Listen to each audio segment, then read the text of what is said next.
Hi, Praise God. Just wanted to know that in Luke 22:3-4, it says that then Satan entered Judas, so he went his way and conferred with the chief priests and captains how he might betray him to them.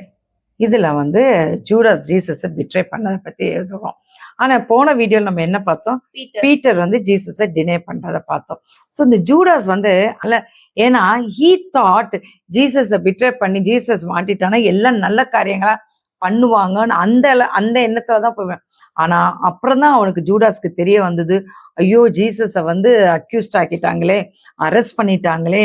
அதுக்கப்புறம் தான் தெரிஞ்சு அவனுடைய குற்ற உணர்வு அவனை ரொம்ப தாக்கி அவன் லாஸ்ட்ல என்ன ஆனா he hanged himself.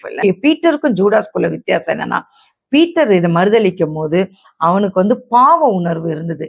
he was convicted by the Holy Spirit. அதனால ஆண்டவர்கிட்ட ஒரு ரிப்பெண்டன்ஸ்க்கு போனான்.